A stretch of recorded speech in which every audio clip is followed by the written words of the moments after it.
When you do transform your body, you can actually transform your business and your life and your relationships in the course of actually doing that.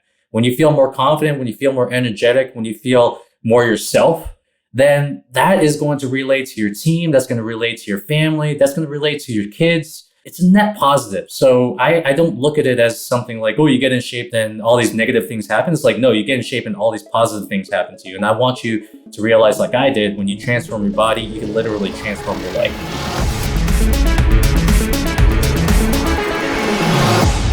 All right, Dan, thank you so much for joining me on Meld, man. I'm so excited to have you here. I'm excited too, man. We had a conversation earlier before, and yeah, I'm actually pretty excited. It was good to kind of like just, trade thoughts with each other, right before the podcast. So that was pretty cool. Totally, man. That's awesome. That's exactly what this podcast can be about. We're going to be mind melding, man. We'll be trading thoughts over the internet. Although we're in the same city, so we're just opposite ends of the city in Toronto. So it's kind of cool that we're actually in the same city for once. But yeah, man, I'm super excited for this conversation. Like, I think from our previous conversation, it seems like this is going to be a chat around fitness. That's obviously your forte, shit that you're going to be able to send off to everyone listening here, some actionable advice. Business, of course, because you've been running your own business for a bunch of years. So I'm sure you have a lot that you've learned that you can kind of share with myself and everyone listening. And then I was hoping we can end it off by just geeking out about Twitter. We were talking about that before, like our mutual love of Twitter. But I'd also love for you to share your story so people listening can kind of get a better sense of like who you are, what you do. So maybe we can actually start with that before we get into Twitter. For sure. Absolutely. So my past was one of just laziness. And I was one of four kids and one of four immigrant kids. And we came to Canada when I was like in grade 1. And out of all four of our kids, my parents, I don't know why they did this, but they specifically told me, out of everybody, we're worried about you. So they literally said, we're worried about you. We don't know what's going to happen with you. And I took that as like, well, geez, thanks guys. I appreciate that. But for good reason. I was really just not that great at school, or actually not interested in school. I was a high school dropout. I used to be an athlete, but then I was just kind of like stuck with the wrong crowd. I was actually hanging out with people who would just like party, drink all the time. And my life was really just directionless. And during this whole time, I was just getting fatter and fatter to the point where I would just be so embarrassed by my body. I would actually be the guy that would wear his t-shirts to the pool, inside of the pool, at the beach, inside of the beach, because I was supremely embarrassed of my body and how it looked. And it came to a point where I have almost two stories. It's like the story of how I got in shape and the story of how I chose to become a personal trainer. So the story of how I got in shape is really simple. I broke up with a girl, and I was really hurt. I thought she was going to be, the one and all this kind of stuff. And everyone on Twitter is like, that guy's so simping right now. God damn it. And that's simping. But I was really hurt by that. And I used that as almost like motivation and fuel to change my body. I remember getting to a point where I was at almost like rock bottom, and I just tore away my shirt, and I was like, I'm never going to look like this ever again for the rest of my life. And I'm going to do whatever's in my possible. I'm never going to give up. And I'm just going to try everything possible to get myself into shape. So that was kind of like my first foray into working out and into taking care of my body. And something I learned through that whole process was the reason I chose that was because I wanted to control the only thing that I had control over, which was like myself and the choices I had with my body. So I got myself into shape, and then afterwards, or during that time, I was actually working in the corporate world. I was doing a 9-to-5, and to my parents, like they are like, "Thank God, this guy's gonna make it. He has a job. He's working in a 9-to-5. This is all we could ever ask for him." And there was something that was digging at me when I was working at that 9-to-5, and the thing that was digging at me was just the fact that I was not passionate about it. I actually felt horrible doing the job, because not only was like my freedom almost condensed into this like 9-to-5 work hour, but also I just felt horrible. I was actually doing something that I felt was more of a negative thing towards the clients than a positive thing. So I was selling like these things like these high interest loans to people who actually needed them. So it would be like 25, 30%, 35% loans. They would actually put us on these calls and try to sell these people. And actually, it was a very big American bank, which I'm not going to say which bank it was, but it was a very huge American bank that I was employed by. And every single day that I came back from that job, I was like, I can't tell people what I do. I am embarrassed by what I do. And it came to a point where I'm like, I'm just doing this because I'm making the most money I've ever made in my entire life. And I don't want to make my life about just making money. I want to do something that I believe in, something I'm passionate about, something that I could read about and not be disinterested in. Like I actually look at whatever you're going into, it's like you should be able to read it for the next 5 to 10 years, and be really interested in it. And that's kind of like the door to really being passionate about what you do. So I ended up making a huge decision, and I quit my 9 to 5 job, and I told everybody about it. And I said to everybody, I'm going to do what I'm passionate about, which is become a personal trainer. And then everyone, my family, my friends, everyone was like, what the fuck are you doing, man? Because this is like 18 years ago. So like personal training it's not like how fitness is right now. There was no Instagram, there was no Facebook, there was no social media at all. So everyone thought of like personal training as like the side business, right? And everyone told me. I remember I had one of my friends just come to me. Is like, hey, come on, man. Like, why you want to do this? Would you want to move boxes for like 100K? I was like, fuck yeah, of course I want to move boxes for 100K. He's like, well, go do that. Why are you doing personal training? And I'm just like, like it just doesn't, it just doesn't fit me. It just doesn't feel right. So I left that job.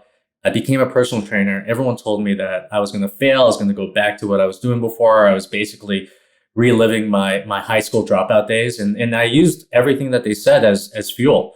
And I was just like, you know what? I'm going to give myself 2 years. I'm going to figure this out. If I don't figure this out, I could always, drop back into something and whatever. But I'm going to give myself 2 years, and I'm going to do whatever's in my power to become successful at this. And then that was the start of me getting into the fitness field and me opening up a business and doing all that kind of stuff. So yeah, that's where I came from, essentially. Yeah, man, what a story! Honestly, what a journey. And that's something like it's a common thread that you see between like high performance people and entrepreneurs, right? And for me, what I always like to understand is like you kind of had like these two like awakening moments, right? You had the one with like your personal journey with like your own fitness and your own body and your health. Then you had another one with like your work and your purpose. So I kind of want to dig into that. I just want to like understand, like from you, do you know like where that came from? Do you know what that awakening moment was for you, or what might have triggered that? I'm going to say in the very beginning, it was like with my body, especially, it was a large amount of shame, a massive amount of shame. I just felt like I was not confident in the way that I looked. I felt like it was hampering me to a very large degree. And also just the actions I was taking to look the way that I looked before were horrible. I was eating a bag of chips to myself, playing video games. I was going out drinking and partying with my friends, and everything that I did was just making me feel more sad, more depressed, more unconfident. And I would be the guy that would just complain about every single fucking circumstance in his life and blame everything on everyone else. And I do think that, the way that you treat your body and the way that you take responsibility for your body, it does lead to either taking ownership or blaming other people. So that was like the first one. The second one was, I'm going to say again, a lot of shame, man. Like I just hated what I was doing. I just did not like what I was doing. And I was so sick of it. I was so sick of trading my hours for my contribution. And I'm gonna say a lot of people are like, don't use shame, or shame's not a great shame's not a great thing to use, or whatever it is. But honestly, when you're at the bottom, when you're at rock bottom, you use whatever's like in your power to get yourself out of it. So shame was like one of the first feelings that kind of took me out of those things, and just a huge amount of dissatisfaction with my life.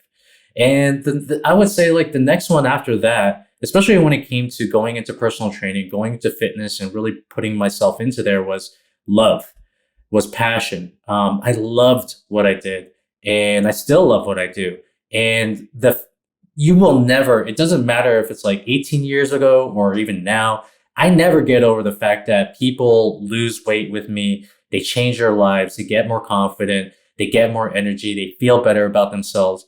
And that to me is one of the best feelings in the world. And I love that feeling. So I'm always chasing that particular feeling right there. Man, that is so awesome. So like it's like you're giving people exactly what you gave yourself in those early days where like I want you to be able to have that as well. And so now you're working specifically with founders, like entrepreneurs and business owners. Was that the case at the beginning when you first started your personal training journey, or like were you working with like just like everyone, or what was that like at the time? I was just working with Gen Pop, general population people, just regular people. And I owned a gym for about, I think it was like about 10 and a half years until I sold it. And during that course of time when I owned that gym, I kind of took that as my experience. I looked at it as like I can just like test stuff in here. I can see exactly what's up. So I didn't necessarily like niche myself to entrepreneurs or founders, in that sense. It was only after I sold that gym where I asked myself, okay, well, I'm not done yet. I still have a lot to give to this world. So if there was one person that I would love to help, who would it be? And it was always entrepreneurs. It was always founders. And the reason being is because, during the course of me building that gym, what happened is that I entered a lot of masterminds. I made a lot of friends, and almost like 99% of my friends were entrepreneurs at that time. So every single time I go to like this mastermind and I see an entrepreneur who's just crushing it in business, but is like 40 pounds overweight, I'm like, dude, what are you doing, man? Like because I always see that if you can build an incredible business, building an incredible body is almost easy. It's way easier than that. Like I actually look at it as like simpler, but then when people don't necessarily have the body to kind of, I guess you say, match up to their success, I don't like seeing my friends get out of shape. So I said to myself, you know what? If there's one person I want to serve, it's going to be entrepreneurs. And here's the reason why. Number one, I love them. Oh my God. Like, I love talking to guys like you, your brother, who we just realized that we both know. I love talking with any entrepreneur out there who's just trying to crush it. I love it. And this is where I get like a lot of my rocks off. I get excited. So I want to work with people who I want to work with. So that's the reason why I chose entrepreneurs. And secondly, I just said, hey, entrepreneurs are my friends. I hate seeing my friends get out of shape. So I will do whatever's in my power to make sure that they get into the best bodies that they can be, and understand that, when you do transform your body, you can actually transform your business and your life and your relationships in the course of actually doing that. When you feel more confident, when you feel more energetic, when you feel more yourself, then that is going to relate to your team. That's going to relate to your family. That's going to relate to your kids. It's a net positive. So I don't look at it as something like, oh, you get in shape, then you have to, then all these negative things happen. It's like, no, you get in shape and all these positive things happen to you. And I want you to realize, like I did, when you transform your body, you can literally transform your life. Absolutely, man. I know for me, like it's been like a slow grind for me. Like I was never like the athletic type. But for me, there was a time, I think when I was in like at university at Ryerson in Toronto, I was like, you know what? Like I just had this like snap realization. I think like you did. It's almost like, it's like a one thing. It's like, like nothing's ever the same after. I just like had this idea of like, hey, like I'm an artist at heart. I was able to create art on paper, on canvas, digitally, 3D, all this stuff. I'm like, what's the difference between that and like my body? I can sculpt my body like I could like anything, just like anything. You're literally sculpting it. So for me, it was like, I was never out of shape by any means, but I wasn't super athletic. But as soon as I made that decision, I started going on this path of myself of like, just like bringing it as part of my identity, I guess. Like I am like an athlete, not by no means a professional athlete, but like I know that, I'm going to be working out 3 to 5 times a week, and I just make it part of my identity. I just started feeling so much better. So this is kind of where I want to get into here. It's just like, it's not even about looking good, but it's about feeling good and that energy that just like, you start building up from the core. So I just want to know from you, like how have you been able to bring that to people? How have you been able to spark that, give them that spark? Because not everyone actually like wants to do it internally, right? How do you like help them out there? Well, number one is I don't bring them there at all. They come to me and they're like, I'm ready to make a decision. It's like you made a decision, right? I'm never going to do this anymore. I'm never going to stand for this. Enough is enough. I'm going to treat myself like I treat my art. and I am going to treat my body as if it is something that is worth, working on. So it comes from like literally when people come to me, there should not be any motivation. There should not be like anything other than the fact that I'm making a decision to take control of my body right now. So when they start working with me, the funny thing is that we try to make things as simple as humanly possible for the entrepreneurs. So a lot of times, when you ask entrepreneurs how they're getting in shape and all this kind of stuff, they're going to be like, "Oh, I'm doing blood work and I'm doing like, I'm matching my diet to my blood type, and I'm doing this complicated diet, and then I'm doing this complicated workout inside the gym." And the thing is that smart people like to overcomplicate things for themselves so much. So what we do is we simplify the process. And our process is, I'm not going to say it's simple because there is like a ton of nuance to it. But what we do is we just say, hey, okay, well, let's look at your lifestyle, right? Let's look at exactly what you're doing right now. Let's look at what's working. What is exactly working on the fitness end for you that we can use, that we can actually take advantage of? What exactly is missing, right? And I take it through almost like these 4 pillars that I feel like every single person, whether an entrepreneur or not an entrepreneur, should actually treat their bodies. And it's a very simple 4-step process. So the very first process is going to be assessing. We want to make sure that we have a measure, that we're measuring some sort of value on the regular. So if we're asking an entrepreneur, how often do you track your sales? They'll be like every single day. How often do you track? For some people, it could be like opt-in rates, or it can be like a lead generation, whatever it is. They have a measure that they're tracking on a regular basis. But when it comes to their bodies, you ask them, okay, when's the last time that you weighed yourself?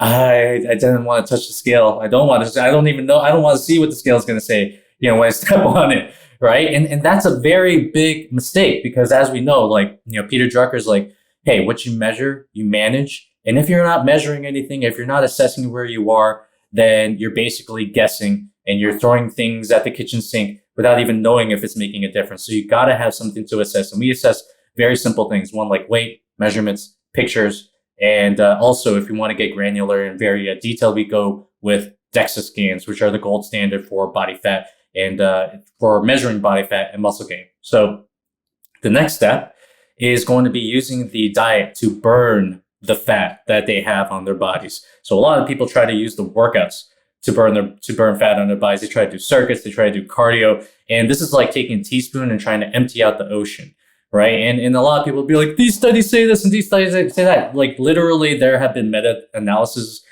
done on if exercise actually burns the amount of calories that you think, and no, it doesn't. It actually is very minuscule in terms of how many calories you're burning. So we use the diet to burn fat, and we actually try to tie their diet as much as possible to their lifestyles. Now, if their lifestyle is all about drinking alcohol every single day, drinking like multiple drinks and like all this kind of stuff, I say there's got to be some compromise here. We got to be like normal functioning human beings, okay? Like, we can't necessarily eat a bag of potato chips and think we're going to get away with it every single day. So we make some compromises, but we do tie as much of their lifestyle to their diet. And the next one would be building muscle inside of the workout. And building muscle, it actually helps you burn fat in a very roundabout way. So when you build muscle, you actually add points to your metabolism. So what we do is like muscle to me is like compounding interest. And a lot of people are like, I don't want to look like a bodybuilder and whatever. And I'm just like, dude, trust me, you won't. All right. You won't look like a bodybuilder. Trust me on this one. People don't actually, when people say that, they don't realize the amount of dedication, the amount of drugs it takes to get someone to look like someone that's on stage. But I digress. So we seek to build muscle, especially in the weakest areas inside of the gym. And we do this with what I call like the lazy man's workout. The lazy man's workout to building effective muscle. All right. And it's quite simple. Basically, you try to get as strong as possible in the gym. And you do it in a way that's going to make sure that you have great form while you're doing it. And you simply just try to progress every single time that you hit the gym. You're taking long breaks. I tweet in between my sets and whatnot. And that's why I call it the lazy man's workout, because basically you work, you rest, you work, you rest. And during that rest, you can do anything you want. You don't have to do jumping jacks or anything like that. You can literally rest, because that's what your muscles need in order to build more strength and build more muscle. And the last part that we take them through is going to be what's called sustainability, right? Because everyone and their mama has actually no problem losing weight. Everyone has lost weight. Everyone has lost 10 pounds. Like a lot of people have lost 20 pounds, but how many people have actually kept it off for their entire life, right? A very small percentage. And they're actually say it's like 3%. I say it's like anywhere between like 3 to 10% of people who actually lose weight are able to keep it off because they always think about how to lose weight. They never think about how exactly am I going to keep this off for the rest of my life, right? They're very outcome dependent, but it's kind of like, what's the point of making $1 million if you're just going to spend $1 million the next year, in the same year? You basically are left with nothing.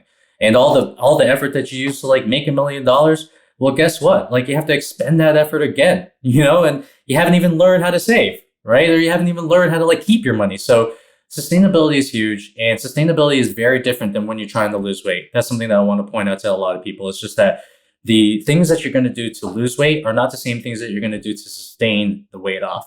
And that's what not a lot of people understand. So yeah, I mean, that whole process is actually called ABS, ABBS. And it's a very simple 4-step process that if people just took their body transformation or whatever goals that they had through that process, they would actually not only be able to lose the weight, they would actually be able to sustain it up because you're focusing on everything that matters. Wow. Okay, dude, that's awesome. So I love how you've simplified it and like the 4 steps, so easy to remember, right? Abs. Like, what are you trying to do throughout this process? I want abs. So this is awesome. I love how you've done it. So I do have questions on each of these kind of sections and each of these steps. But before we get into that, I actually want to know, like, how did you come up with this? Like, how did you actually make this so simplified? Because it seems like you've distilled like such a vast amount of like knowledge from a bunch of different areas and put it into like an easy to understand and easy to follow system. And obviously you've been doing this for like decades now, right? So I want to know how you've kind of distilled that. A lot of mistakes, man. So many mistakes. I've made so many mistakes as a coach. Many, and maybe I shouldn't be admitting this, but like all of these were born because of my own ignorance. So like when intermittent fasting came out, I put everyone on intermittent fasting plans. When keto came out, I made everyone cut their carbs. And then what I realized about kind of doing this to clients is the fact that, number one, you're not necessarily doing something that can be sustainable for their entire lives. We've literally tried everything, man. In the 18 years that we've been in business, we literally tried everything. And what we found is that the long way is the shortest path, right? The long way is actually the shortest path to their goals. So we found that when people try to lose, like, let's just say 20 pounds in like 6 weeks, guess what? It's going to come back. And it's going to come back faster and harder than it did before because they don't understand the body's defensive mechanisms and processes that actually protect them from losing that weight in the first place. So if you lose 20 pounds, your body subconsciously is going to actually try to bring you back by up-leveling cravings, up-leveling appetite. And people don't realize this when they're dieting, when they're trying to lose as much weight as they can within a certain period. So we understood that if they actually just gave themselves a long enough runway for their goals and a long enough runway to actually lose the weight and sustain it off, then what's going to happen is that, yes, it's going to take maybe, who knows, maybe it's going to take longer than 6 weeks. It's going to take maybe, who knows, anywhere between like, 4 months to maybe 6 months to lose the weight. It's going to take maybe the same amount of time to keep the weight off. And we did this all through just like testing. We used our clients at like the gym. Unfortunately, the gym, before we got our shit together, it was used as like a breeding ground or a laboratory. And we tried everything in there and we failed a lot. So literally after going through so many fads, after chasing so many fast methods, we settled on the longest path, which was actually the shortest path for everyone to lose weight and keep it off for the rest of their lives. Wow. Okay, that's awesome, man. And were there like books? Was it anything that you've done to study? Did you have like mentors or trainers yourself? Yeah, for sure. I've had like numerous coaches. One of the guys that I definitely look up to, who's not on the internet anymore, his name is Martin Burkhan. He's kind of like the guy that came out with like the 16-8 fasting, but he's kind of backtracked on that. I loved his book. Alan Aragon, very evidence-based fitness practitioner. Guys like Brad Schoenfeld. I didn't necessarily get mentored by these guys, by them speaking directly at me, but I bought their books. I did their certifications, and it was just a collection of mentorship, throughout the 18 years. I got mentored both in fitness and I got mentored both in business as well, and also in life. And my whole thing is also just like what I realized over the course of my life is just coaches and mentors, like they basically take A to Z and they condense it into almost like A to D, if that makes any sense. They condense the time, they actually make the success a lot more sustainable because you're doing what the wise men say, which is to make profit off of the mistakes of other people. So these guys have already been through like 10 years, 20 years of making mistakes. So I will hire them for as much as they will charge, so I can take advantage of that, and I don't have to go through the same mistakes myself. So a lot of mentorship, a lot of trial and error, and a lot of books. That's for sure. It brings up a really good point where I want to go deep on Twitter in a bit, but it's exactly like we talked about before. It's like you can follow like the smartest people in the world, read and hear what they have to say, and you can learn directly from them without having to be in the same room, which is incredible. And that's kind of what education is. I think it's funny that you went through this journey of like dropping out of school and being like, hey, screw this. And then like going, it happens. Like we're talking about my brother. It happened with him too, where he dropped out of school because he wasn't interested, but he's like the most studious person I've ever known now, reads so many books, spends all of his time researching and studying. He's like, oh, I can't, I'm studying. I'm like, you don't have class or anything, but he's just studying through life. It's such a great mindset to have. Yeah, man. I've literally read like 100 times more books in the time that I've not been in school than the time that I did, only because I get to choose the books that I want to read, right? So I don't, my curriculum is one that's chosen for me. And if I feel like I'm like, even right now, I'm in the process of becoming I'm in the process of learning how to become a better CEO. So I am inundating myself with like things like the 15 rules of conscious leadership and things like Jocko's book and just like being studious in that respect and trying to amalgamate so much information in one condensed period. So it's almost like Neo in the Matrix. You can like up level yourself in like a matter of, or him, it is a matter of seconds. For me, it's like a matter of weeks and months. So that's the cool thing about the life. I actually do feel like when you read a book, it's like having a conversation with an old fucking 1,000-year-old man. It's like you can have a conversation with that guy. And this is a guy that's basically distilling his 50 years of experience into 300 pages. So I look at it like that and I'm just like, who does not want to take advantage of this? You can choose whatever you want to learn. And as well, it's almost like when you're free to learn on your own, that's actually when the most learning happens because you get to choose exactly where you put that focus into. Yeah, absolutely, man. And I think like the biggest thing is like a lot of people are spending all their time being entertained and not enough time like, educating themselves. Where it can be the same thing where like when you're being educated and you're learning about things that you're actually interested in, it makes the world of difference and it's so much fun, right? You just get so immersed into it. So for you, when for example, because I know you're into this right now, learning how to become a CEO. What is your thought process when it comes to, okay, I need to learn about the subject or this thing? Obviously, there's books on it, there's the internet, there's podcasts, there's people, there's so much there. What is your thought process behind learning this? Like, do you have a certain way that you jot down notes? Do you have like a note-taking system? Like, do you have something where you can like distill it yourself? I'd like to hear how you kind of approach that. My perfect way of learning is to actually learn, highlight, take notes, make notes inside of that book, because sometimes I do Kindle, and to try to teach it to someone else right afterwards, to distill the information inside of my brain and to get a better understanding of what I'm actually talking about. That is like my perfect way. And one of the ways I distill that is literally using Twitter. I'm not going to say that I do that all the time with Twitter, but if I am in, just like anything, like if you read a book, that book is like in your brain space. It's your world at that point, right? Like every one of your, not every one of your thoughts, but a lot of your thoughts are pertaining towards like, I don't know about what this guy said, but what this guy said is like really awesome, really cool. So I'm reading like the book, the 15 rules of conscious leadership. And one of the biggest ideas that has stuck out to me was you have a line. Basically, there's this like big black line and it's very binary. And you're either learning or you're trying to be right. So learning is on the above line, trying to be right is on the below line. And then afterwards, I explained this on Twitter, right? just for me to get a better understanding of what that means to me. And then I just start riffing on it. So I'd have to say, like, if you can teach it to other people, that's probably the best way for me. But obviously, like taking notes, going back to them, rereading them, or trying to read books as slow as possible, especially if they're freaking good. Trying to stop yourself from speed reading, that's probably another one. But yeah, teaching other people is probably like the best way I retain it. It makes so much sense. I mean, I think Twitter makes sense. You can do threads. Like there's people like teaching full on like university courses in like a thread. It's like, okay, like I just got a degree in something just by reading this thread. It's actually incredible. I don't think I get the same thing. Actually, I do get the same thing on YouTube. Like YouTube is a great place where people put that in like video form.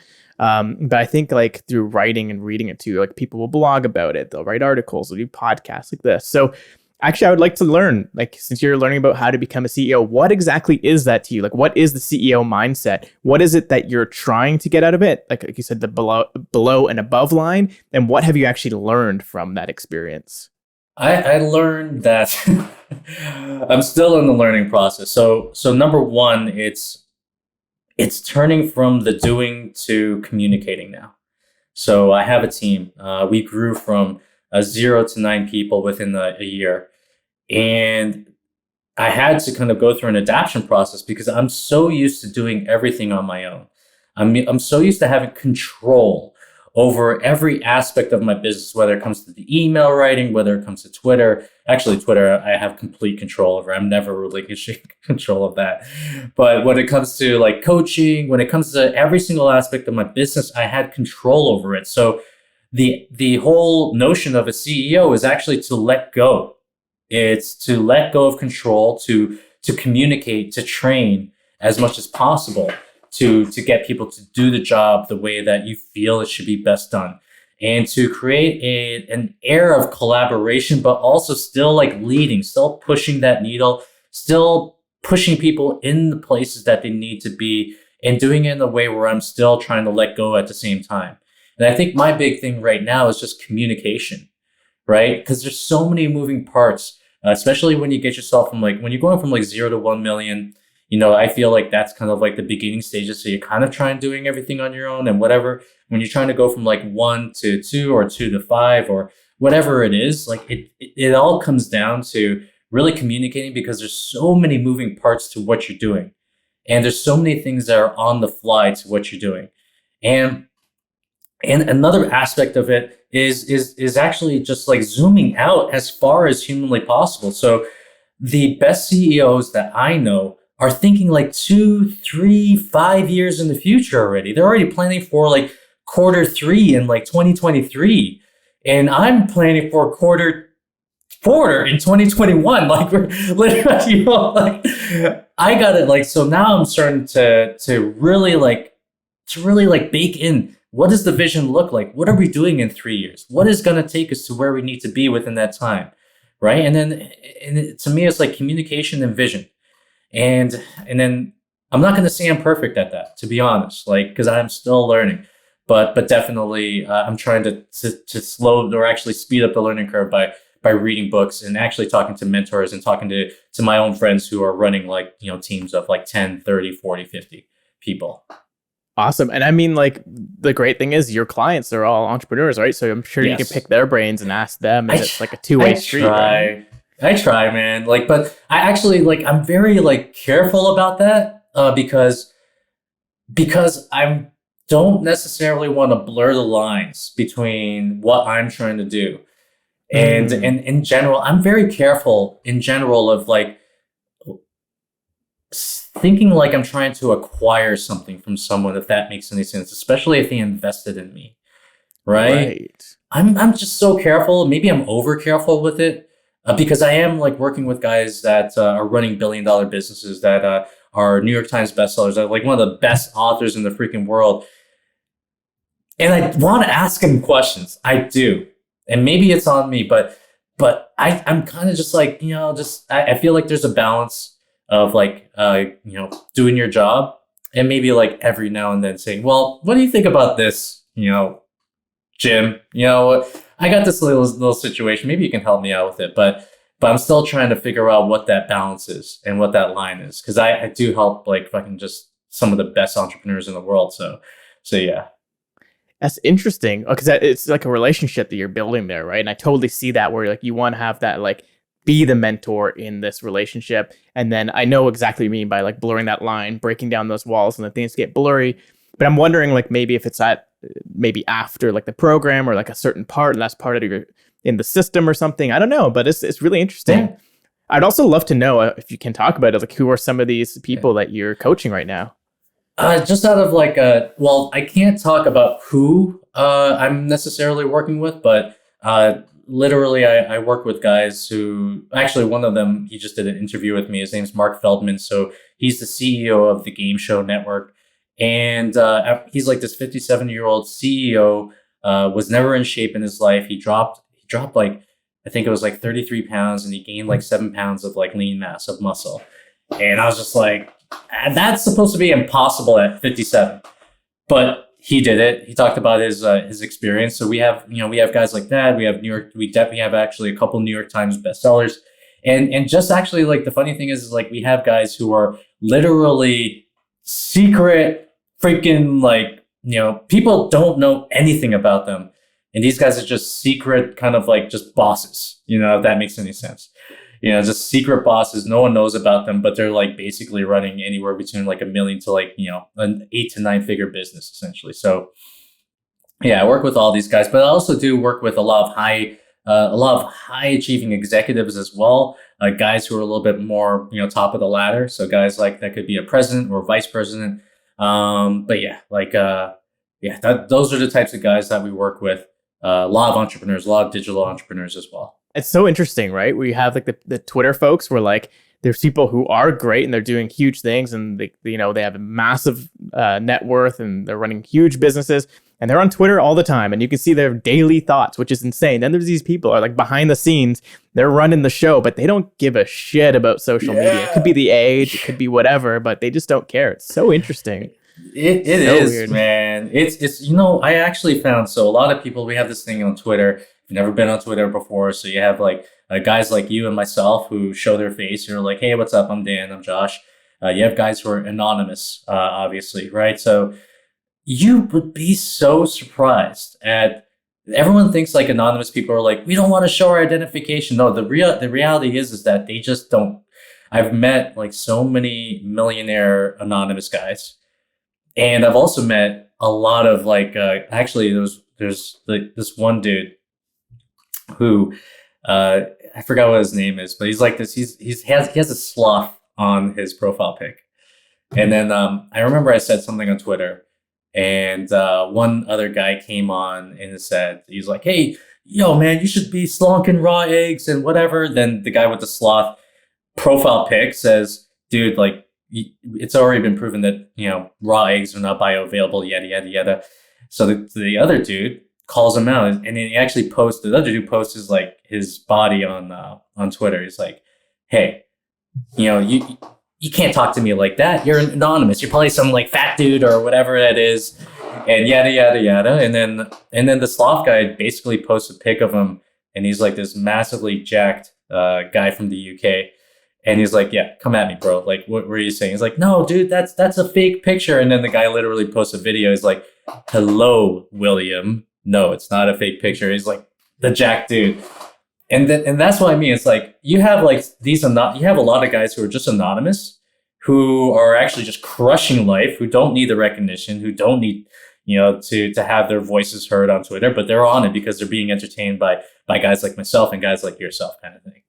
It's so interesting, right? And Twitter is like one of the few places nowadays you can actually do that. Like Facebook, obviously, it's like basically a government ID at this point. Like they're really like enforcing like human ID. LinkedIn is like not as bad, but like it's everyone's professional lives. And then I guess Instagram is just like your best life, your filtered life a lot of the times. So it's really interesting, right? So for you now, I kind of want to go back a bit because you mentioned that when you first started your business, there's no Instagram, there's no social media. And now like you've built a large part of your business on Twitter, on a social platform, and you're obviously active on Instagram where most fitness people are. So I'd like to hear how that's changed over the years, how you've kind of grown up with social media, how you kind of took over Twitter and how you built your whole Twitter following. Yeah, so my Twitter following came as a result of COVID, actually. So I'll get back to that in a little bit. But my previous social media experience was just Facebook, posting on Facebook the entire time, posting these long form, just like blah blah blah blah blah. I if I were to condense it, it would be like this. Like Twitter's for thinking, for thinkers, and Facebook's for like your friends, your mom, your grandma, dad, and Instagram's for just just aesthetics, essentially. Just you, they may or may not read the caption, but they'll definitely see the photo, right? So before Twitter, I was, I was just like getting clients off of like Facebook, essentially, right? I was just like, hey, what's up? This is what I'm doing. And then people would actually contact me on Facebook and be like, hey, what's up? I want to lose weight and all this kind of stuff. And COVID happened. And when COVID happened, everyone just got like scared. So I remember COVID happened. It was like March, I think it was like so either March 2019 when they first did the lockdowns. And that was like the first month I didn't make a dime in income, which is scary. It's like this is like super fucking scary. I was like, holy shit, like, I'm scared now. Like, not, don't, far be it from me to say like that's like COVID's scary, but now I'm scared for my business. And because basically everyone's just holding on and they were like, I don't want to make any investments into health. I don't want to make any investments into anything until I figure out what's going on. So I actually said to myself, I was like, I'm not going to sit around and just like hope this thing fucking goes away. I am going to be proactive. And for me, proactivity was actually searching out a social media channel that I can spread ideas with, very fast, but also one that could scale, one where I can scale the reach that I have. And for me, even at this point in time, my whole thing is still reach. I just want to reach as many people as humanly possible. I just want to spread these ideas. I just want to get them out there as much as possible. So I saw Twitter as that angle, but I never really tagged it as something that was going to be like a business or anything like that. I actually thought Instagram was going to be, the thing for me. But I ended up getting mentorship with Ed Lattimore at the time. So right when COVID hit, Ed Lattimore came out with like this mentorship opportunity. And I was like, I am doing this and I'm just going. And actually, I remember like when we talked and I was like, I'm doing this. I don't care. I actually made a commitment to myself. I was like, I'm going to show up every single day to this platform. I'm going to create and I'm going to be as authentically myself as humanly possible. And I'll let the chips fall wherever they fall. And my whole thing was just like, do the work, show up, do the work, show up, do the work, be consistent. And I've literally spent since like March 2019 to like now, every single day has been spent, at least like 1 hour of it has been spent like, just producing for Twitter, creating content for Twitter, showing up every single day, Monday to Sunday. It doesn't matter to me. I basically just committed to that I was going to be creating every single day. And lo and behold, man, people actually started to really dig the ideas I was putting out there. And this is actually during a time when it was like super negative. And my whole thing when going to Twitter was just like, you know what? There's so much negativity in this world. I want to be the bright light and the source of positivity for people. And I know that negativity is just, part of our lives. It's just, we can never get away from it. But at least I don't want to perpetuate the negativity that's going on in this world. And I want to be a positive light for everybody. So that's what I committed to. And since then, I haven't looked back at all. And I would say like, after Ed Lattimore, actually, I was like, after starting to get traction with Ed Lattimore, I was like, oh my God, like, this is so cool. So I actually got mentorship with Zuby Music, right?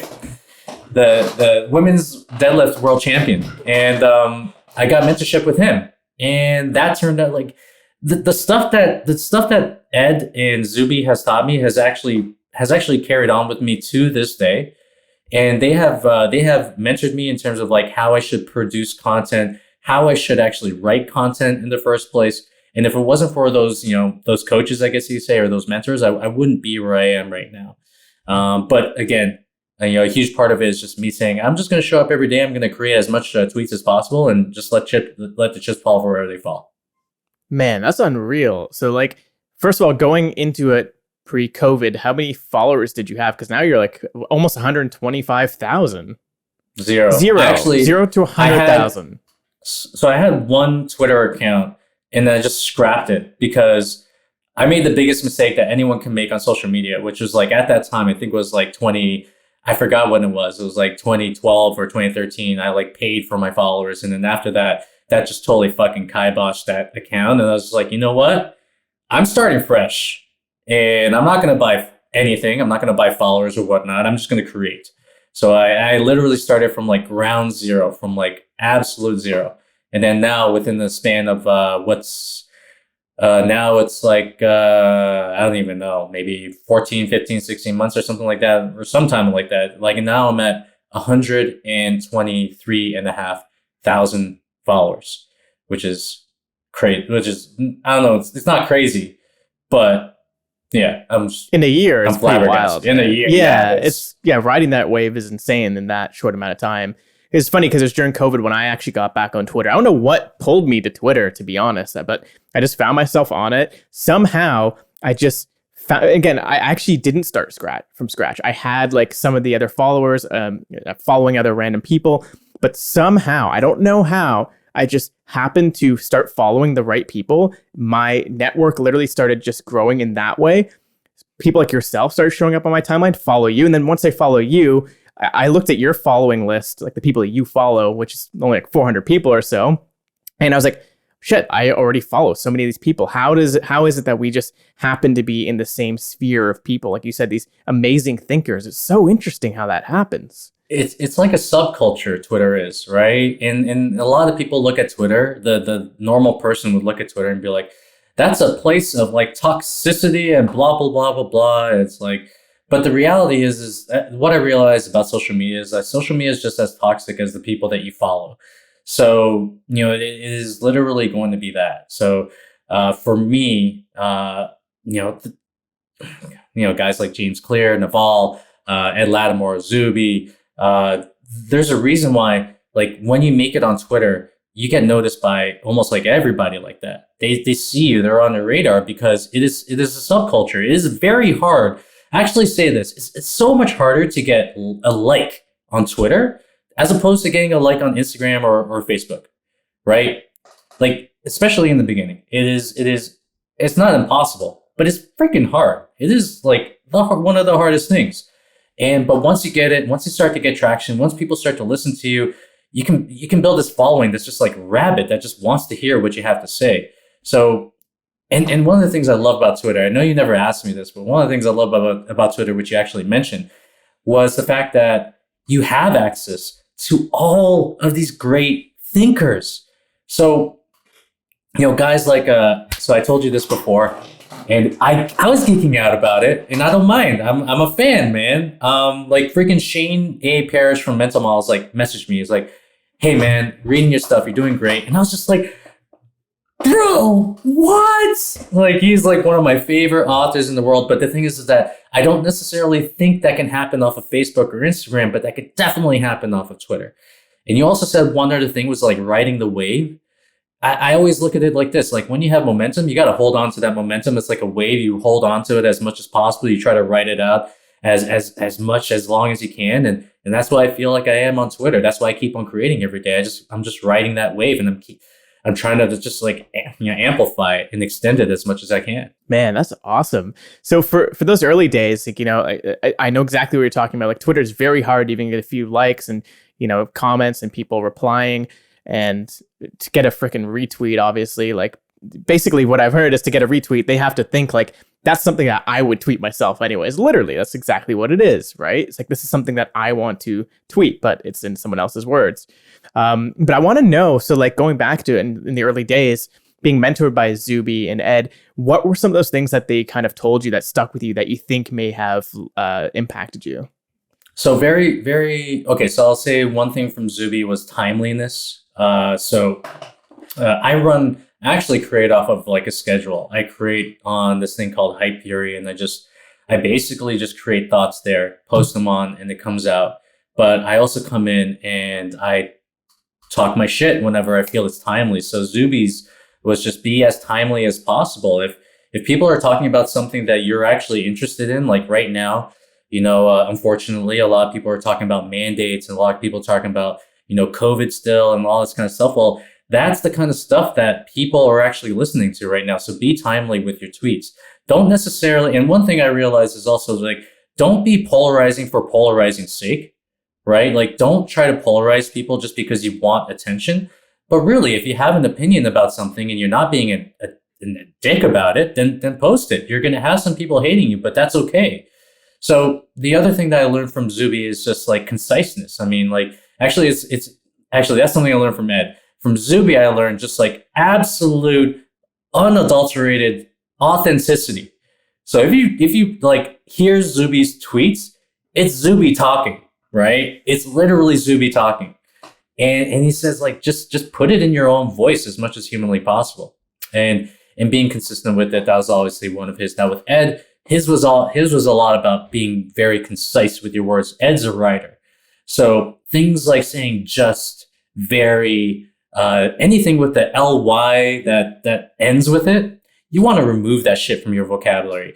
Things like, on Twitter, there's a bunch of things that people say on a regular basis is like something like, well, that's just my opinion or whatever it is. It's like, you don't have to fucking say that. You can just be concise. This is my opinion. All right. And I don't have to say this is my opinion. I'm posting on Twitter, so you know. So basically just like cut out all the word vomit, get to the point and show them exactly what the main idea is. And one of the things I do on Twitter sometimes is like, I'll actually write like a paragraph of word vomit. And then at the last line, I'll be like, okay, that's the idea I want to get to. That's the only thing that I'm going to post out of this paragraph. So his thing was just being concise as humanly possible. And in general, like when I look at Zuby, when I look at Ed and the way that they create, they're so like, they're there every single day. They're not taking any breaks. Actually, Zuby, I think, takes breaks on Sundays. I'm not sure. Yeah, I think he takes a break on Sunday. But schedule it those days. Yeah, this is like a scheduled break. But they basically don't take any breaks. They're on it every single day. So yeah, I'm so glad to have those guys as mentors. They really push me forward. That's unreal. And of course, just by like following people and reading what they have to say, you can kind of like model off them, right? And Absolutely. I think what's really cool is sorry, you mentioned about it being concise. Like, has it changed the way you actually think and speak now? Because Twitter, like you said, is for thinkers, and because you're editing out your words and making it very concise, have you found that you become a more concise speaker as well? More of a concise writer, a little bit of a concise thinker, a lot more of a concise thinker, if that makes any sense, right? So a lot of times, like, I love, okay, we talked about threads in the very beginning. One of the reasons I love threads is because as opposed to like a blog post, there is no word vomit. You literally have 280 characters to really post whatever that point is going to be for that thread. I just love the conciseness of that. So I find that a lot, it may seem like weird to a lot of people, but like my thoughts are actually more concise. I'm just like, I trust the thoughts that say something like, you drink water before coffee, something that's concise as that, right? That is something where I can just be like, okay, well, that's my thought. And I can just like literally put that in. With my writing, I cut out a lot of bullshit. I cut out a lot of like the stuff that you use to like fluff it up or whatever. I literally just like go straight to the freaking point, right? When it comes to writing. And when it comes to speaking, I'm not sure if it like made me like a better speaker. I'm not exactly sure about that. It's so funny, man. Like, I would like, again, Twitter's like the subculture. So sometimes like even with my speaking and my thoughts, I always thinking that Twitter speak a little bit when I realize that there's a whole world out there that's outside of Twitter that speaks in a little bit of a different way. Man, there was actually like one more thing, but I can't think of it right now. But in general, I do think that it's just made my ideas a lot tighter, if that makes any sense. And then I can extrapolate on those ideas with like a lot more writing, but it always gets down to the main idea. Yeah, absolutely, man. And what's great is like, so we talked about this in the previous call, is that like you called Twitter the quote unquote like God level platform for entrepreneurs. So I'd love to hear a little bit why you think that, and why it's obviously great for you and great for your business, because these are the people that you're working with. Well, I feel like any social media platform is going to be great. Like if you're making money off of it, then awesome. I think Twitter is the God level platform because of a few things. Number one is networking. The network effect. I mean, like you have guys like Naval that are literally seeing your tweets. You have guys like James Clear. You can have access to really amazing thinkers, people that you would not necessarily have access to on like Instagram or Facebook or whatnot. Maybe, who knows? So that's number one, the network effect. The other one is kind of weird in a sense where, so right now I'm building like, I'm not going to say I'm building a business from scratch, but I am building a business. Right now, we're still in startup phase. Like we're still starting up this business, so to speak. So I look at Twitter as one of those places where, because of the fact that you can actually scale it and you can actually post links on Twitter, that's what makes it the God level platform. So it sounds so weird because I'll give you an example. So we're growing this email list, right? We're growing an email list. I actually feel like Twitter is not something that we can rely on because we're it's a platform that we don't own. So they could kick us off anytime we want. So we're growing our email list right now. If I were to try to grow this email list on Instagram, I'm not sure exactly how I would get them to click on a specific link, right? As opposed to Twitter, it's like you can literally post that link onto your tweet. And I've actually seen this a lot. Don't agree with it, but it works. I've seen this a lot on Twitter where people have information products and literally they're using scarcity, like things like, okay, there's 10 left of a digital product. It's like, come on, man. Like, okay, 9 left, 8 left. But they're doing this because they're actually making sales off of Twitter, directly off of Twitter, because people can click that link.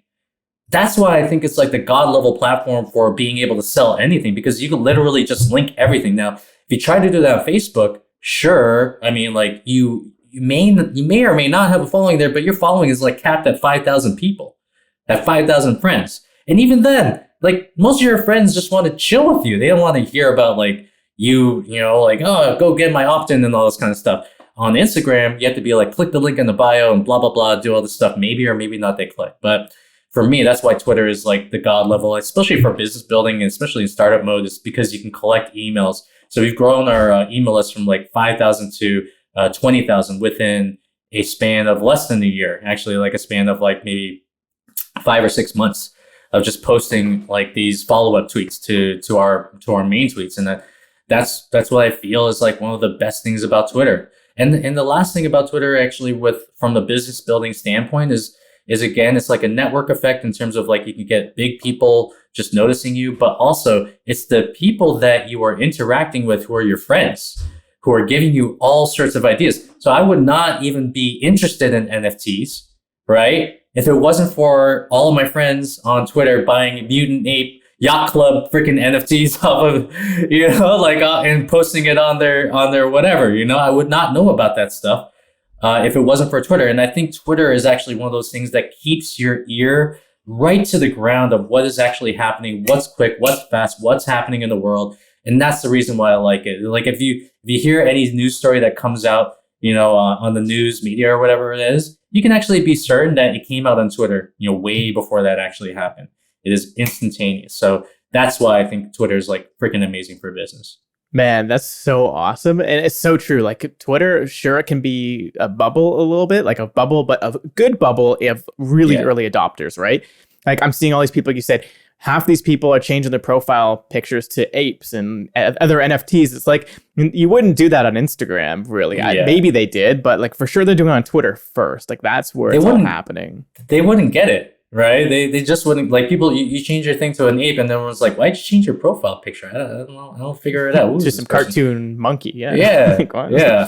And then on Twitter, everyone's like, oh, dude, what'd you pay for that one? Or whatever. Yeah. Like you paid $200,000 for this photo. Like it's insane. Yeah. People get it. People like Twitter's a little bit too trendy, but it's definitely on the trends, like right away for sure.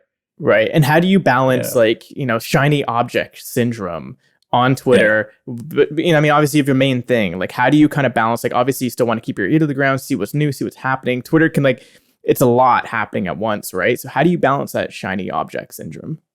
Funny thing is that I try not to read other people's thoughts as much as possible. I take a lot of time in my Twitter replying back to people who are following me and people who have commented. But I really limit the amount of time that I take in other people's thoughts, because it can turn, the danger to it is that it can turn into a big ass echo chamber. And whether that's good or bad, I don't know, right? But still, like when people get very, I guess you could say, invested in a certain idea, then they could take that idea like way far and just become about it, right? So my whole thing is just like taking literal breaks away from consuming other people's content on Twitter, and literally not using Twitter as anything else other than maybe just like, little 15-minute spurts here and there. But I try not to take in I try not to take in anyone's like thoughts, because the more thoughts that you take in from other people, the less thoughts you're gonna have for yourself. So a lot of that is just like, me being just trying to be as introspective as possible, trying to learn from books as much as possible, and really just limit the amount of time that I spend on that platform. I hope that makes sense. Like, I spend a lot of time on that platform, but it's really just for the stuff that's interacting with me at that time, and me interacting back with the people that are interacting with me. Yeah. So if I'm getting this correct, so you write out all your tweets with Hype Fury. So you're not even on the Twitter platform, because again, that can, you're like, oh, I have this thought. You go to tweet it, like, oh, whoa, what's this? And then you're thrown off track. So you just exclusively use Hype Fury, and then are you just going on Twitter just to respond to people who had like maybe responded to those tweets? Yeah, like basically it's just respond, like their comment that they gave me, try to show them that I saw whatever they posted, and engagement to me is a huge thing. I'm not as good at it as I was before, only because my business has gotten more complicated. I've spent less time on Twitter in the first place, but I do try to just like up that engagement and just try to engage with as many people as possible. And on the flip side, when I am on Twitter, I'll like it sounds so weird, because like when you're beginning on Twitter, you're basically engaging with other people in order to get engagement back to yourself, right? That's what a lot of people do. For me now, it's a different game, because if I give engagement to someone, I have a big enough following where people could actually look at that as an endorsement, right? And I'm responsible now. So I will actually like, limit my time. I go on Hype Fury, create my tweets and whatnot. But also it's just like, if I do like someone, if I do like retweet someone, that's an actual like endorsement now. That's a literal endorsement for me. So I'm becoming hyper careful, hyper aware of like the things I'm liking now, the things that I'm actually retweeting and whatnot. Wow, that's interesting. That's a really interesting way to look at it. But it makes total sense, right? Especially we talked about it with the retweet. It's basically your tweets. You're endorsing that. It makes so much sense. Something that really I just found really fascinating is, Twitter is sort of what got you to this level now. But then you're like just saying like, okay, the business is growing. We have to do other things. There's so many other things that it needs my attention from. So then you stop doing the thing that got you the success in the first place, which I find really interesting, but it's how things kind of happen, right? Well, I think things have to evolve a little bit, and you have to be very mindful of your time. That's number one. And you know what? I've never stopped producing on Twitter. I've never stopped creating on Twitter. I've actually up-leveled my creating on Twitter. I've committed myself to creating at least like 10 to 12 tweets, just every single day, just every single day. So I'm still creating on Twitter. I'm just purposely spending less time on it for my own mental sanity. Yeah. Yes, of course. Yeah. And you were saying before that you don't even really check your DMs, because I can imagine it gets insane. Yeah, like for everyone listening to this, like this was not going to happen at all. I never checked my DMs, and then Josh actually messaged me. And I was like, hey, what's up? And I just like kind of took it as like, just like a regular person. And then it's just so happens that I know your brother. Obviously you know your brother, but that was kind of it. And I did some more research on you. I was like, oh shit, this guy's actually legit. And that's how we kind of got in this podcast in the first place. But you're right. I never check, I don't check DMs. I rarely check DMs. And if something does come across my way, then my assistant will probably pop it up, but usually not on that. Yeah, that's awesome. I honestly can't believe it happened. And the funny thing is, while it happened, I was at the gym too in the morning. I'm assuming yours, we're in the same time zone in the morning. So I was like at the gym and I saw you come into my DM. I was like, oh man, like this is great. I'm like, oh, Dan, like, I'm like, my brother Mitch was just saying, yeah, Dan, this guy, Dan, just joined my program. I'm like, yo, Dan's like huge on Twitter, man. I've been following him for like months. He's like, what? And I'm like, yeah, like he has a massive following on Twitter. He's like really big on there. Like a lot of people follow him and really engage with him. So it was really interesting that I was like, oh yeah, Mitch is my brother. Like, wait, what? It was really funny. And maybe this is a little bit of a way that we can kind of bridge into like your next steps. You're saying at some point you need to evolve and play different games. So now you're kind of getting into LinkedIn.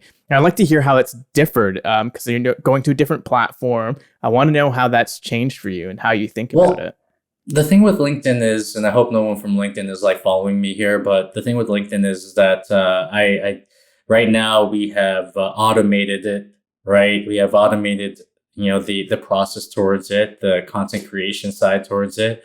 So we're actually distributing off of LinkedIn first, but we want a multi-channel distribution, right? So if I create something on Twitter, I want it to be on Instagram, I want it to be on LinkedIn, I want it to be on Facebook, I want it to be on any social media platform, and to have that done automatically. So now, like, because my way of thinking is that, hey, nothing's promised. We don't know what the heck's going to happen tomorrow. Who the heck knows? But I can't leave my destiny onto one platform. I can't leave myself up to really just like, relying on one platform. So now is the time to cross-pollinate.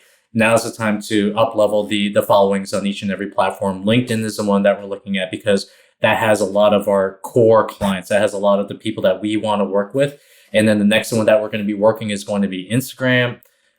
Don't know if we're going to be doing Facebook. We'll see. But again, we have, I don't, man, like, TikTok is one that I've like kind of fought with because you can really get like a really, fast following on that one.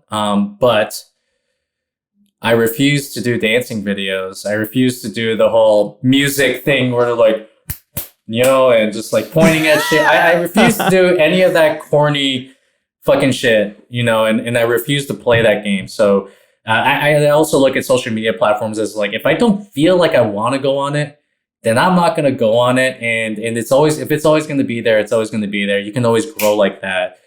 Something can happen, but I think everything has its time.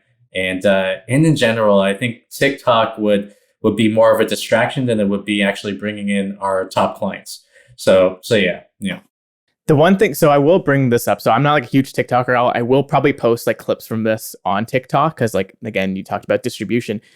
I found it's the video version of Twitter. So I don't know if I'm going to change your mind about it. I don't know if I'm going to change other people's mind about it. But for me, when I go on TikTok, it's not that dancing teens. It's like, again, with Twitter, you can go on, it's toxicity, it's the news, it's garbage, or you follow the right people. So I followed the right people now. So and I've engaged with the right content. So on my For You page, when I click on that and I go in the app, I scroll in like 5 videos, I'm learning something that's pertaining to exactly what I want. With content creation, it's incredible. So you don't have to, you can post whatever you want, right? So you can have 1,000 videos and not one of them's dancing videos. It could be you speaking to the camera, like this might be cool for you. Take your tweets and turn that into a short TikTok video where you're talking to the camera about that. I think that would work really well. And then you have like, love that idea. Right? Yeah. And it doesn't have to be and TikTok doesn't have to be overproduced like YouTube or something. It's literally you holding your camera. It's the video version of Twitter. It's so simple, so easy. I think it will be huge for a lot. And for fitness, it is huge because you have the video aspect, right? Whereas Instagram, you're not going to get that reach, maybe with Reels, but because you can also like, hey, here's like a quick tip on like how to burn fat. Here's a quick tip on like building muscle. And I think you can go Twitter, like gain even more than you got from Twitter on TikTok. I personally think so. You're changing my perception now. You're literally changing my perception on what TikTok was. And I'm not gonna lie, like, Frank, sometimes you can keep on scrolling on TikTok, and that just like, it's addictive. It's addictive. It's literally addictive. So you're changing my perception. I'll talk to my CEO and we're gonna put this on Q1 2022 or something like that. Most likely. And the last thing I will add is that you can do links in it, and on your profile you can have a few different links. You can link directly to your Instagram, to your YouTube. So it's a little bit better, I think, than like Instagram in that sense. So yeah, it's worthwhile investigating and kind of seeing if it's worthwhile. Awesome. Okay, Yeah. maybe we're going to talk a little bit more about this after this. So yeah, Yeah. we'll definitely wrap. Yeah. Absolutely, man.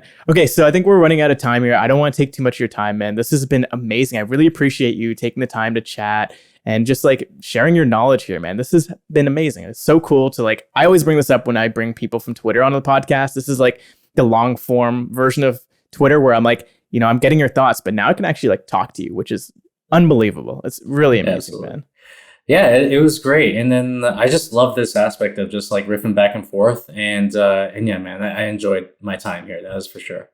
Awesome. I really appreciate that. So I have a few final questions for you before we get going. So the first thing is sort of like, what are some of the challenges that you're facing? So you mentioned before, like all these wins, like you're growing, but you also have challenges with like your mindset as CEO. What is the main challenge right now that you're facing in your business? There's two challenges. There's number one is the patience factor. I'm very impatient. I want things to happen now. And I do get somewhat, it's not emotional, but I just get, irked when things aren't getting done on the time that I feel like they have to get done. But I just have to be patient because we have literally like 5-6 projects on the go right now that we're all trying to like, we all have like hands on deck for different people. So I just have to be more patient. The other one would be just like the relinquishing of being in control. I have to understand that I don't have control over every aspect of my business anymore. I should not have control over every aspect of my business if I want to grow. And I have to trust and still train the people to do the job in which I think it should be done, but also trust them that they could possibly do the job even better than I could.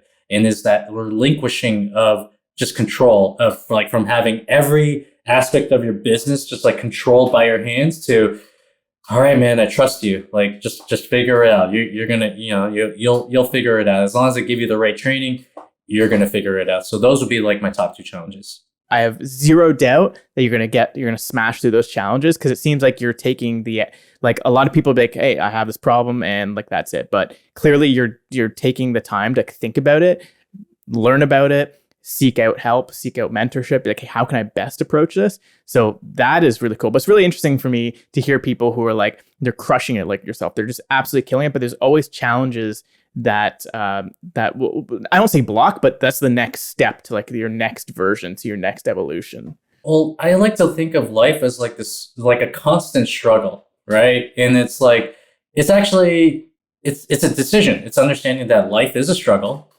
and you solve one problem and it's going to create all these other problems. You're never going to have a life away from challenges, away from problems. You're just going to have better ones. And hopefully you're going to have better ones.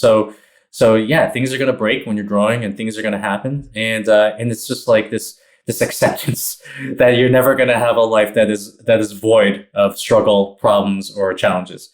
So I'm trying, actually, I would say that is like the philosophy I'm trying to encompass right now, Oh, dude, that's awesome. It just makes me think like, as human beings too, as soon as you stop having problems and challenges in your life, that's probably near the end of your life, unfortunately, right? That's when muscle starts atrophying, right? Like unless you have like constant struggle, you're not going to be building strength. You're not even going to be just like holding on to what little muscle you still have, right? When there's no struggle, it's like, that's sort of the end. So 100%, I 100% agree. It's all about constant struggle. And that's even what I think humanity is. Like, we're having this global warming problem. That's a problem that we will hopefully eventually get over. And then there'll be other problems. And it'll just keep the problems. Like, I think anyways, when you have these problems, it forces you to level up, like you're just saying. Yeah. Then from there, there's going to be more challenges. And if there's no challenges, you're not going to continue to level up. Yeah. It's a signal, man. I literally wrote this on Hype Theory today. I love this whole destiny thing. It's like, so I literally wrote this on Hype Theory, which is to say that anytime that you really come across a problem, it's really a sign from the universe that you got to level the fuck up, right? You got to get better in some way. And if you feel emotional about something or whatever, that again is a signal that something is wrong. There's something wrong that is inside of you or not something wrong inside of you, but there's something that needs to be tended to. So tend to that. but these are all signals. And a lot of people, I think personally, like our lives have gone so much easier, right? Our lives have gone so much easier, so much better. All of our basic needs are being met. And now people need to actually bring in these outside forms of struggle to make themselves better, to actually up-level themselves, because life is a struggle. But we cater to the weakest part of society. You can have shelter, you can have food, all that kind of stuff, but it's the people who actually significantly tack on these struggles on top of themselves to create new problems for themselves. These are the guys who end up growing. These are the guys who end up getting better. So it is what it is, my friend. Dude, that is such an incredible insight. Wow. Okay, my mind's a little bit blown from that. Okay, so last real question. So if you had a $1 billion advertising budget, I know that you right now are really focusing on organic and you're like, I don't even want to touch paid ads yet. We talked about. Yeah. So if you did have a $1 billion budget that you can post across every social platform, post it on billboards, and you can just give one message, what would it be? Oh, I wish you asked me this question like the other day. Give me time to prepare for it. Man, for me, it would be transform your body, transform your life. I really do feel that the body and your choices with your body are the things that you have control over. We don't have control over a lot of things, and we just talked about this in this podcast. Like, it's actually about relinquishing a lot of the control that you don't necessarily have, that you think you have, and to only maybe double down on the things that you actually do have control over. So you have control over how you move your body. You have control over the foods that you put into your body. And then once you start doing these things like exercising, drinking water, eating the right foods, those very acts are the very acts that will make you happier. They will bring more peace to your life. They will actually give you more energy, even without changing your body. Just a simple act of trying to get in shape is going to transform your life. And then once your body starts, once you actually start to walk around with without a 20 or 30 pound weight vest on you, and you start to feel really good about yourself, start to feel really like yourself again, that's going to transform your life, and that's going to transform the lives of everyone around you. So if I had $1 billion, unlike Drake, I wouldn't be putting my lyrics all over, the gardener and all over the highway or whatever, but I would put transform your body, transform your life. I would put that everywhere. And this is actually a message that needs to be heard more so now than ever before with everything that we're going through. I absolutely agree. And that's fantastic. I think it's a great way to wrap up here. So I guess just before we get going, where can people find you online? Where can they learn a little bit more about High Performance Founder? And where can they get started? If they're really interested in this, they really want to keep going further. Yeah. Number one, if you want to follow me, go to twitter.com/fitfounder. That's where I post every single day, about 10 to 12, 13, some possibly more than that every single day. The next one is that if you are super motivated and you're already there and you're willing to really make that decision, you've made that decision that you want to get in shape and you want to do it in the most sustainable way possible. If you are an entrepreneur, then I'd say go to our website, highperformancefounder.com/apply and apply for one of our coaching programs. I'm telling you right now, like, we are doubling down on this program because it has a 94% success rate. It is one of the most effective ways that I know to get entrepreneurs into shape in a way that's stress-free, in a way that actually minimizes the stress and increases their energy. So definitely, if you're that, then go to that. I also have a podcast. It's called The High Performance Founder. So I go really deep into the topics that I talk about on Twitter on there. So those are 3 awesome avenues in which you can get more of me. That's awesome, Dan. Okay, so I'll put all those links in the description of this podcast so you guys can quickly go to those. And wherever you guys want to go next, you guys can choose your own adventure. There's plenty of places to go. But Dan, this has been absolutely amazing, man. I really appreciate you sharing your wisdom and just having this amazing conversation. It's been an absolute blast on my end, man. Absolutely. Same with me. Thanks for teasing out a lot of the ideas and just having this great conversation. So I just want to say thank you so much. And actually, I do really appreciate allowing me to speak to the guys that follow you. It is something I actually appreciate. I'm grateful for. And yeah, man, thank you so much for this opportunity. Awesome. Thanks so much, Dan. All right, everyone, thank you so much for listening or watching if you're on YouTube. Until next time, take care.